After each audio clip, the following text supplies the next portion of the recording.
All right, well, welcome everybody. Welcome to this Unveiling event. We're so pleased to have you with us. In case you're wondering, we have a microphone for this very small space because we're recording this for both posterity, but more importantly, so that we can send a video to our friends who donated the sculpture.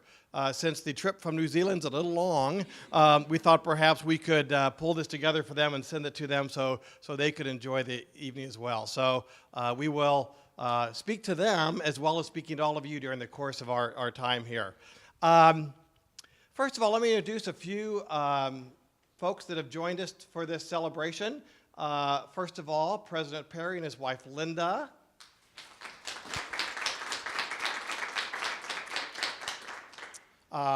Retired EIU President Louis V. Hinken, right there in the back.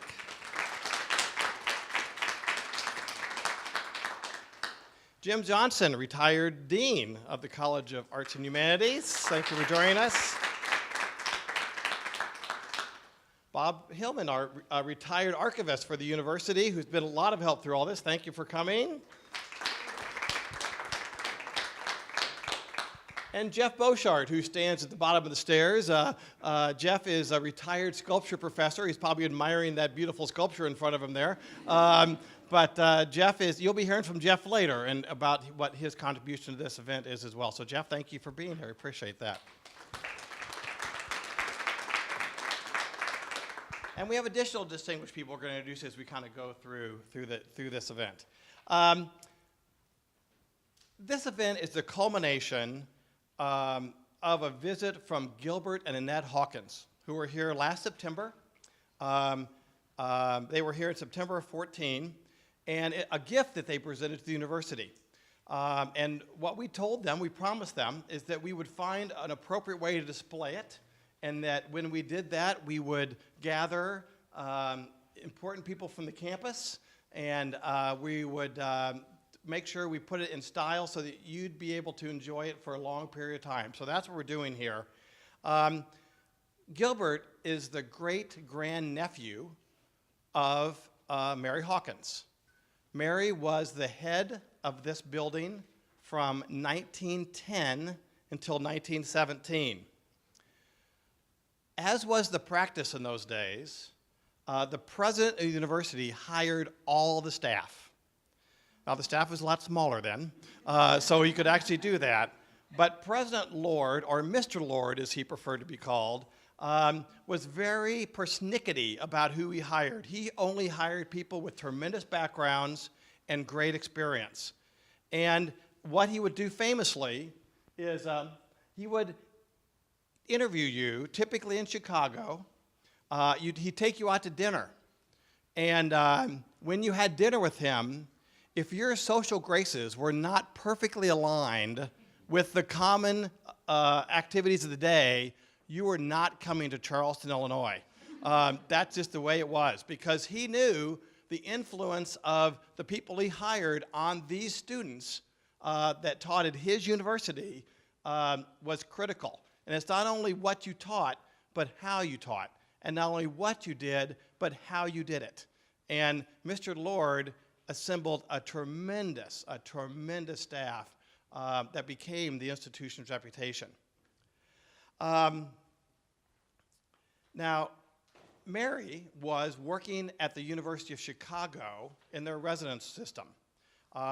She'd been there for 8 years, and she spent 1 year at Wellesley College in Massachusetts. So as you can see, she's a woman who had great experience in the residential environment.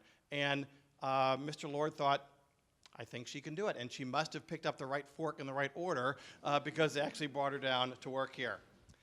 This hire was particularly important to Mr. Lord because this building that we're standing in is part of his legacy for this campus. When he came here in 1899, not as the first president, but as the first seated president, first person didn't quite make it to office, but he was the first seated president. He got here, and he had come from Minnesota, where he was the president of that university. So imagine the coup that this university benefited from to get a seated president from another university to come to a startup. I mean, this was a brand new university. Old Main was the castle being built, and that was the very first and only building. Well, he walked in the door and he said, "Where's the residential community? Where do they live?" And they said, "Oh, we don't do that." Oh, well, Mr. Lord was not to be slowed by that. He started a campaign of convincing the legislature that this was a good idea. It took him 6 tries, a lot of convincing, and the appropriate alignment with Stanton Pemberton, who was a senator from this state from the small town of Oakland, just to our east. To Mr. Lord's great luck, as Mr. Pemberton's stature rose in the legislature, becoming the president of the Senate, is amazing how that thing finally passed, and we got that appropriation. It strikes me that it took 6 years for him to convince the legislature of this being a good idea. It's funny how some things don't really change. The legislature's not always seeing what a good idea is when it's right there in front of them. He pragmatically explained to the legislature that if you give me this building, I will increase the enrollment by the same number of beds in that building, because surely the mothers of daughters in the state of Illinois will be comforted to send their daughters to this campus knowing that we'll take total responsibility for them, not only during their class experience, but also in their out-of-class time as well. And he was committed to making sure that this environment taught the people who lived within it the social graces and the way to behave as being a teacher in the communities to which they are going to go out and serve. So it wasn't just some place to live even then. It was part of their education. He recognized that, and he embraced that.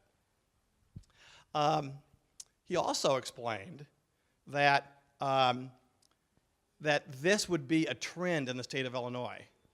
And wow, was he right. University of Illinois and Illinois State were universities 27 years before Eastern was a university. But Eastern was the first residential campus. So as soon as he explained it to his friends, he said, as soon as this passes, the other universities will be lined up to get theirs. And sure enough, they all became residential shortly after that, thanks to the efforts of Mr. Lord. He also explained that having a residential community would give the experience to the residents of this building not only the social skills they needed, but also the lifetime friendships that will cement their college experience. And isn't that true even today? Because are not our most precious relationships from those years we spent in college, oftentimes people we had not met in the world before we have to live down the hall from them, or our roommate, or whatever. And that's exactly what this environment provided. So you can imagine how thrilled we were when we heard from Gilbert that he wanted to come and make his first visit to the United States and visit and connect with his great-grand-aunt. Now, he said, I want to spend 12 days in Charleston really exploring it. I thought to myself, this is a great community. But if his only trip to the United States is hanging out in Coles County, Charleston the whole time, he may have missed a few things. Well, we had a great committee that came together to help figure out how we could make those 12 days a particular rich environment. And we have some of the folks here with us today. So let me do a few introductions. Carol Strode, who is the retired director of facilities and a long-time Eastern employee, is here, and she was a part of that committee. Carol, thank you for coming. I appreciate it very much.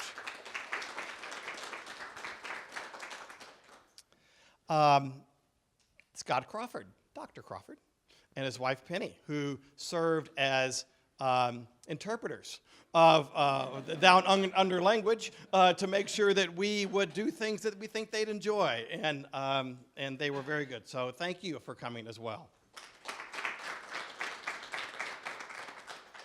Two members of our committee couldn't be here tonight due to illness, unfortunately. Keith Cohanzo, who is the retired Director of Judicial Affairs played an important role in all this, as did Deb Black, who is one of the project coordinators for facilities. She and I are the token two of the group that actually still worked for a living. But Deb and Carol have been on a several decade quest of knowledge about Mary Hawkins. So as soon as I heard Gilbert wanted to come, my first call was to these guys because I knew they'd be right on board right away. They have traveled all over the state to go to places where she's been to collect information about Mary's life.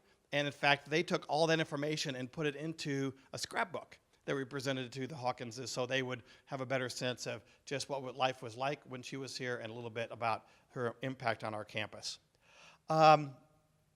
When we had our day at PIM, well, let me step one back. On their 12-day adventure, the group, and sort of divided up this process, took them to Amish land, where they experienced Amish eating and all the crafts that go there. They were taken to Indianapolis. They were taken to Springfield because you can't come to Illinois if you can't get Lincolnized. So they had lots of things about Lincoln. They spent a day on a local farm where they had the opportunity to ride combines and participate in the harvest for soybeans and corn. It was a wonderful 12 days. And at the end, we took them to Chicago and they spent a couple days in the Windy City because really, you've got to see that too. They did tell me afterwards all their favorite parts of their visit, their most favorite parts were all downstate. So I thought, okay, that's good, but just to be fair, we admit there's something north of I-80 and we showed it to them. But during the visit, on the day that we had our PIM day, where we sat in this room right next door here and told stories and visited, we had 3 people that joined us that made that day particularly important and impactful and personal, I think, for the folks. The first person is June Giffen. June joined us. June, thank you for coming. June is a resident of this building from 1944 to 48. So June came and shared with them her experience of living here. And Jill Dillison, who is a resident of this building from 1970 to 73 and retired vice president for advancement. So thank you for joining us, Jill. We appreciate that very much. And Doris Enix. Doris is a former hall counselor of this building and was hall staff from when to when in Pemberton? 71 to 81. So thank you for joining us as well. These 3 ladies all participated in our reunion that we had here in 2008, and they all talked about their PIM experience. And we had a current resident speak at that event as well. And though they had not compared their words beforehand, they were incredibly reflective of the very things that Mr. Lord said would happen about their lifelong friendships, their incredible life experiences, the amount that they grew, connected to the institution, and connected with each other. So it was a great day to have you here with our friends at Hawkins. So thank you for joining us here. I also wanted to express a couple other appreciations. First to Amber Byerly. Where are you, Amber? There you are at the top of the stairs. Amber is the Associate Resident Director, the graduate student who runs this building, and she's done a superb job, along with her staff assembled, of sort of embracing this project and kind of coordinating with the Hall Council to make this all come together. So Amber and all your staff, thank you very much for your hospitality. And lastly, the Pemberton residents, because that's what we're here for. It's your interest in the history of this building and the historical significance of it, and us celebrating that connection that makes this all worthwhile. So thank you for being here, and thank you for being a part of this activity today. So thank you very much as well.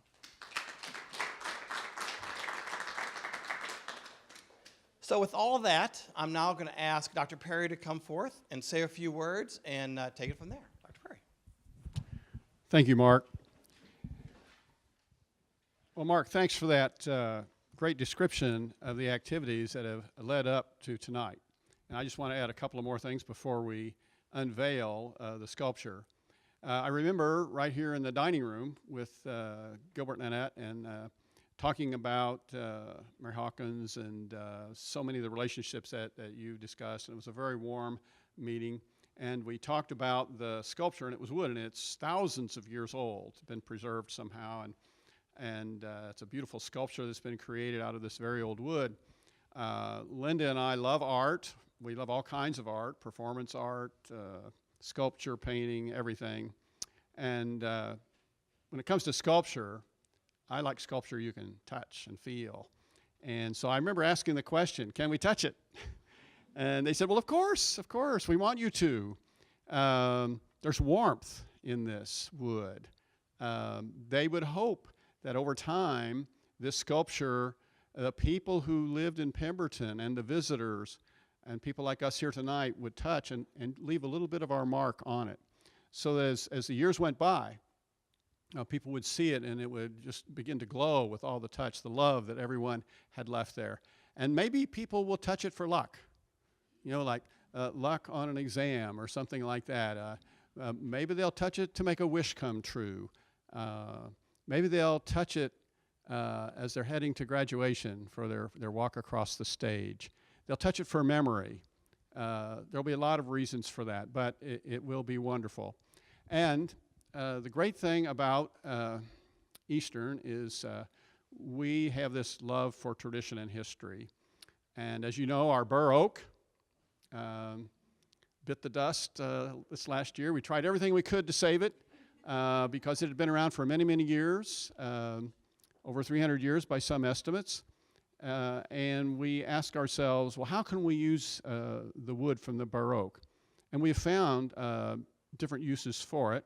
But one of them, which I think is very, very meaningful, is it's been incorporated into this. I don't know how. I haven't seen the sculpture yet. But Jeff Boshart is here, and he'll explain a little bit to us later. So right now, what I'd like to do is unveil the sculpture and thank Gilbert and Annette for their generosity, for their long travel here, for building the relationship with us, and for this gift. It means a lot to us. It means very, very much to us. And I want to be the first person to touch it, except for Jeff, of course, who worked with it to put it in its current condition. So, Mark, if you'll help me unveil it, I'll touch it, and then we will invite Jeff Boshart up.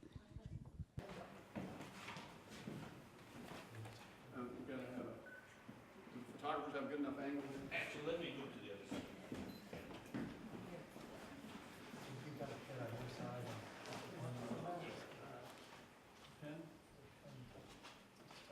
Oh, there it is.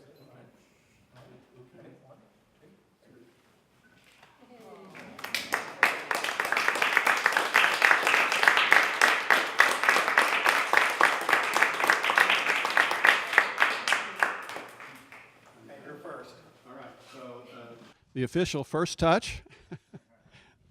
Oh, it's so smooth and warm and nice. It's wonderful. I think on a winter day, people will come in just to warm up and feel this here. But we can't use it for firewood. We're not going to do that.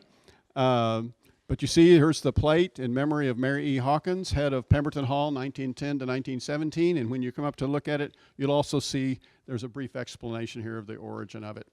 So, Mark, thank you for the opportunity to help in the unveiling, to be the first toucher, the toucher-in-chief, so to speak. And then I'll turn it back to you to introduce Jeff. All right, thank you very much. Thank you, President Perry.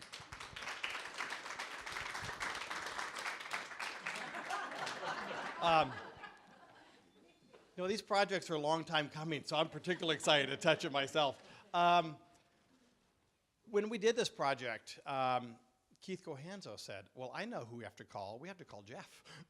And he whips out his cell phone and calls Jeff. And who was at this door in like 20 minutes? Jeff Boshart. And because obviously it's a piece of sculpture. It's a wood sculpture, and this is Jeff's specialty. So I'm going to ask Jeff to come forward and talk a little bit about this piece of artwork and kind of what he did and how he did it. And I'm going to give you the mic, and I'm going to step aside. All right. Well, Keith Cohanzo knows that I have "Can't Say No" written across my forehead, and he has taken advantage of that for years. And so when he called and he'd mentioned this project to me before, and he called, and I didn't have anything to do, so I came right over. It was not air conditioned. And I got to hold the sculpture.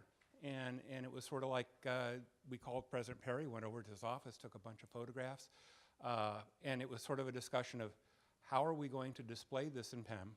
And the bronze plaque that's up at the top was already here, and it was on the wall, permanently mounted forever, until I got a hold of it. This space seemed to be the most logical space because everybody seems to go through here.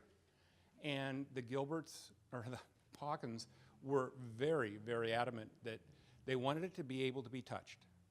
And they said if somebody really wants to steal it, we'll get another one. But the wood is special in that it is 45,000 plus years old. Now that's a long time ago, and I wasn't there.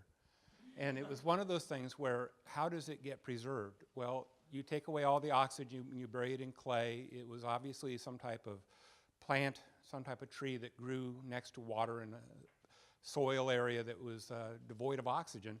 And you can see that there's a scar on the lower left-hand side about 7:30, 8 o'clock. That's the natural amber that's in the tree. That's what fell into the crack and fossilized with the tree. The wood itself is valued greatly by New Zealand. It cannot be sold, it can't be given away just willy-nilly. You have to get government permission to use it and to take it someplace and give it as a gift. And that had all been done by Mary Hawkins' family. And they brought it with them. And Mark kept it in his office for a while, and Keith and I talked about it a little bit. But trying to get the old main is a little difficult sometimes, in the sense that President Perry said, yeah, we can use the old oak. And then when we went over to get the old oak, the state classifies it as valuable property. It can't be sold, used, given away, or anything. And yet we don't have any money right now to do anything with it, and the building it's being stored in needs to be torn down. So if you all want to dig deep in your pockets before you leave tonight, I'm sure President Perry will take, tens and thousands of dollars. But it was really nice to be able to go over to the physical plant and select a unique piece of wood. The brackets that hold this are what are called crotch wood, which come from the split of a tree. And throughout history, the split of a tree has been very important because they use it to make parts of ships, sailing ships, because the grain is super strong. And they use it in decorative veneers because it's beautiful. And they use it in a lot of different ways that you don't use normal wood. And there was only one piece of wood that they saved over at the physical plant that I'm aware of that had a crotch in it. So this is what the brackets are made out of. And the crotch of the wood was attached to a bit of a limb. And the hard part is when you're designing something to build something is that this is still alive. The tree has not yet given up all of its life force. So every day I'd go in and do something, every day it would dry a little bit more, it would crack a little bit more, it would twist a little bit more. It is still moving because we rushed to get this up on the wall. I have to thank John Bailey and Scott today for helping me install it. The physical plant folks were painting over here, they were touching up things. They're a marvelous group of people to work with, and I think they're very pleased to be able to use the old oak in Pemberton Hall. And the stain, while it's not quite the same as the stain everywhere else, that's because y'all haven't breathed on it enough. And it too shall turn darker as it ages, and the physical plant will take good care of it for you. But please remember to touch it. Please remember to reverence it in a special way that if you want Mary Hawkins to play the piano, you got to come down here and you got to touch the lifeblood of her family to get her to play the piano on demand. So that's always something special that I've told students for years about the piano upstairs and the stories. But it was a pleasure to be able to do this. The physical plant was very gracious in letting me do it as a retired professor. It wasn't done by a physical plant as part of the building. This was done as part of reverence to the artwork. I do not know much about the artist, regretfully. And we're going to take care of that because it was brought over as a gift and they talked about the history and what it means on the plaque on the wall. But we need to get the artist acknowledged too because he is an integral part of coming up with the design, talking about the bits and pieces that go into making an artwork. And my job really was just, as the newspaper said the other day, framing history. And that was a hoot because it was, everything I did was with the old oak, the bur oak. And they said it's sometimes between 328 and 350 some years old, but they still haven't been able to polish it enough to tell for sure. And then the last thing I want to do is that Dr. Perry has been a mentor and has been a very supportive advocate for the arts here at Eastern Illinois University. And in making this project, I was told that I can't sell anything and I have to account for all the scraps. Well, one of the things we wanted to do for the folks in New Zealand was that we made them small boxes into which we want to put some generational bur oak nut from the old oak in it to send back to them that was made from the old oak. But if President Perry, you'll stand up.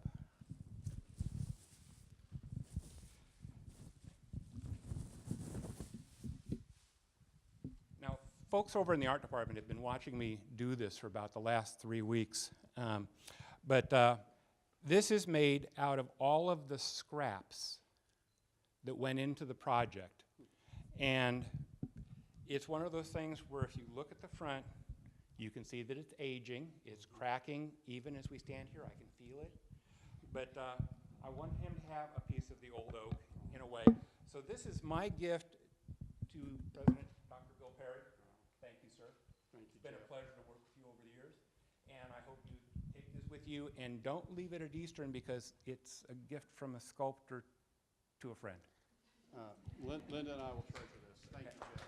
Thank you. Thank you very much. Mark? It means a lot. Well done. Thank you, sir. Well, there you go. I did, by the way, just so you don't know, you do not have to sneak it out by dark of night. I did talk to the VPs, and they said that the word from Springfield is you can't sell it. Doesn't mean you can't give it to somebody. So please accept that from. It does have a red tag on it now, and he'll have to come back once a year to have it checked in. The other thing I guess I wanted just as we close here, I just wanted to give you a little bit. One of the things that Gilbert talked to us about was the importance of the shape of this particular item. He talked about how, pardon me while I move around here, that this is sort of like the circle of life. And the pieces that raise here, as this is displaying on the side, this is like Mary's family.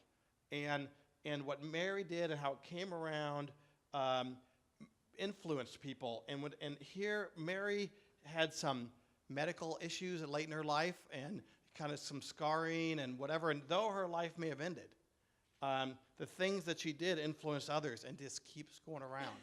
And today, I think all of us are going around based on the influence of Mary Hawkins these many years ago. So as you read the story on the side, learn more about that, touch it and feel it yourself. You know, as Jeff said, it's a living piece of art. It's you can actually move it because it's not permanently affixed. It does slide out. Be careful. Now this is gentle, but you can tell that it's not nailed or screwed to the wall. It's literally free in there because that's how art should be. You know, free and accessible. Carrie Strongman is the artist, and Carrie apparently makes some occasional trips to the States, and in fact has some art pieces in Normal, Illinois. So we'll be in communication with him, and we'll make sure we get the information about him up before we invite him, so he knows that we recognize the important role that he played in all this as well. So we'll be doing that also. So to our friends, the Hawkins in New Zealand, I hope you've enjoyed our time here, and we will enjoy this piece of artwork forever. As this wraps this event up, we don't do anything without eating about it. One of the things that is part of the history of Pemberton is something called a Pem Sunday. And so what better thing to do in this celebration of Pem Hall than have Pem Sundays for all. Gail Abrams-Ongst is with us. She's the lead person in our dining operation, and she, through the catering operation, made sure that we got this all squared away so we could serve you. There's also other things in there as well in addition to the ice cream. But it's just around the corner, and help yourself to that, and then feel free to touch the art, come experience it. Feel free to get something to eat and have a seat in the formal fireplace lounge and visit with one another, and celebrate. And celebrate all that is Pemberton, and all that is history, and all that today we hold up and celebrate, and look forward to a bright tomorrow based on a wonderful yesterday. So thank you very much for coming.